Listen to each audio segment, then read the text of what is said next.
कल मैं श्री राम के आशीर्वाद से धनुष कोडी में राम सेतु के आरंभ बिंदु अरिचल मुनाई पर था।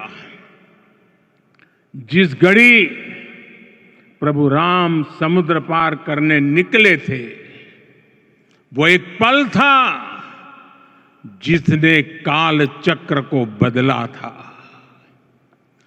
उस भावमय पल को महसूस करने का मेरा ये विनम्र प्रयास था। वहां पर मैंने पुष्प वंदना की। वहां मेरे भीतर एक विश्वास जगा कि जैसे उस समय काल चक्र बदला था, उसी तरह अब काल चक्र फिर बदलेगा और शुभ दिशा में बढ़ेगा। अपने 11 दिन के व्रत अनुष्ठान के दौरान मैंने उन स्थानों का चरण स्पर्श करने का प्रयास किया जहां प्रभु राम के चरण पड़े थे। चाहे वो नासिक का पंचवटी धाम हो, केरला का पवित्र त्रिपायर मंदिर हो, आंध्र प्रदेश में लेपाक्षी हो, श्रीरंगम में रंगनाथ स्वामी मंदिर हो, रामेश्वरम में श्री रामनाथ स्वामी मंदिर हो, या फिर धनुष कोडी। मेरा सौभाग्य है कि इसी पुनीत पवित्र भाव के साथ मुझे सागर से सरयू तक की यात्रा का अवसर मिला। सागर से सरयू तक हर जगह राम नाम का वही उत्सव भाव छाया हुआ है। प्रभु राम तो भारत की आत्मा के कण कण से जुड़े हुए हैं। राम भारतवासियों के अंतर मन में विराजे हुए हैं। हम भारत में कहीं भी किसी की अंतरात्मा को छुएंगे तो इस एकत्व की अनुभूति होगी, और यही भाव सब जगह मिलेगा। इससे उत्कृष्ट, इससे अधिक देश को समायोजित करने वाला सूत्र और क्या हो सकता है। मेरे प्यारे देशवासियों, मुझे देश के कोने कोने में अलग अलग भाषाओं में रामायण सुनने का अवसर मिला है, लेकिन विशेषकर पिछले 11 दिनों में रामायण अलग अलग भाषा में अलग राज्यों से मुझे विशेष रूप से सुनने का मौका मिला।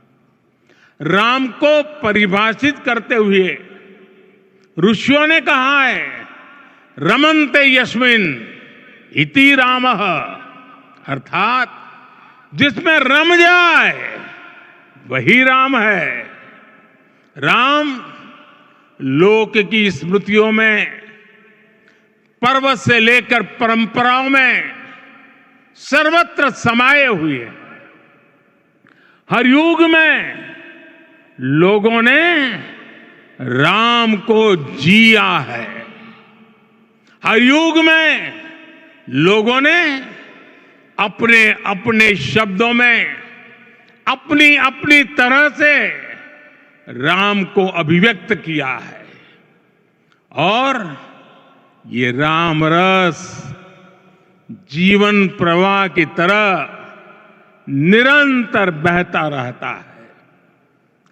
प्राचीन काल से भारत के हर कोने के लोग राम रस का आचमन करते रहे हैं।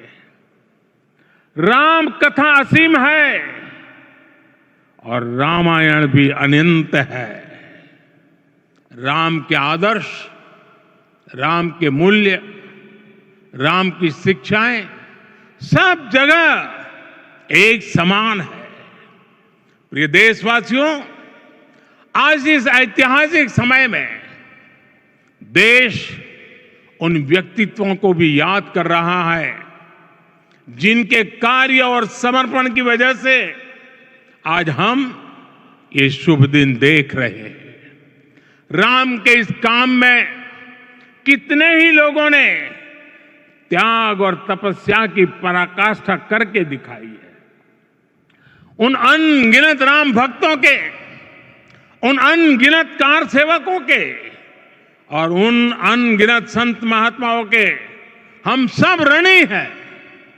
साथियों, आज का ये अवसर उत्सवता का क्षण तो है ही, लेकिन इसके साथ ही यह क्षण भारतीय समाज की परिपक्वता के बोध का भी क्षण है। हमारे लिए ये अवसर सिर्फ विजय का नहीं, विनय का भी है।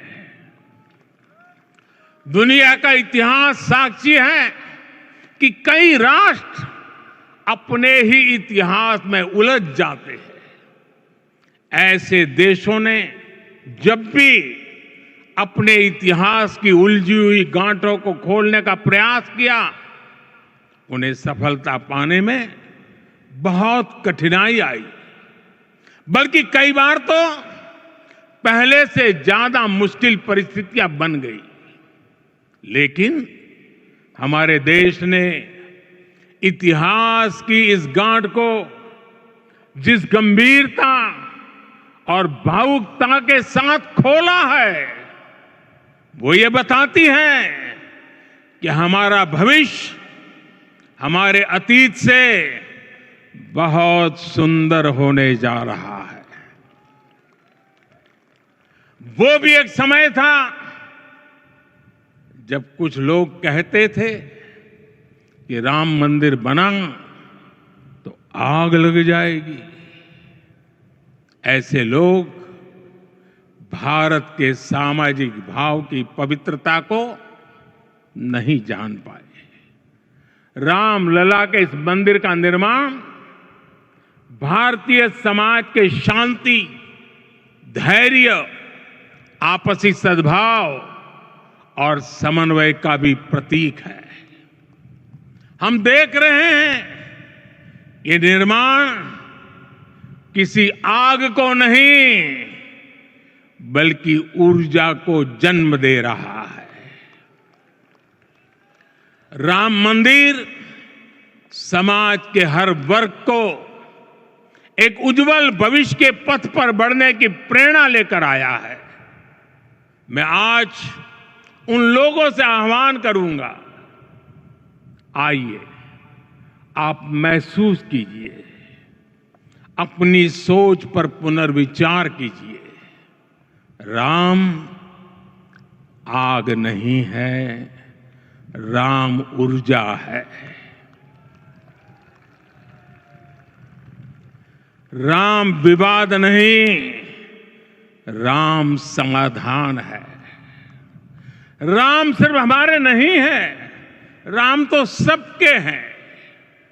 राम वर्तमान नहीं, सिर्फ वर्तमानी नहीं, राम अनंत काल है।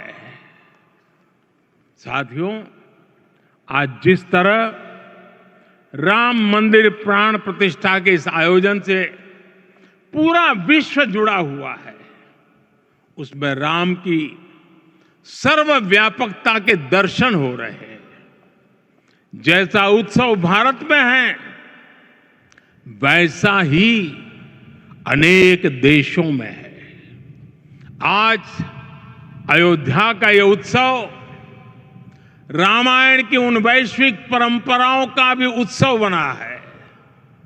रामलला की यह प्रतिष्ठा वसुधैव कुटुंबकम के विचार की भी प्रतिष्ठा है। साथियों, आज अयोध्या में केवल श्री राम के विग्रह रूप की प्राण प्रतिष्ठा नहीं हुई है, ये श्री राम के रूप में साक्षात भारतीय संस्कृति के प्रति अटूट विश्वास की भी प्राण प्रतिष्ठा है।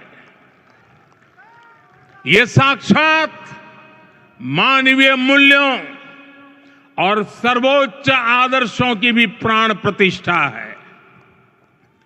इन मूल्यों की, इन आदर्शों की आवश्यकता आज संपूर्ण विश्व को है।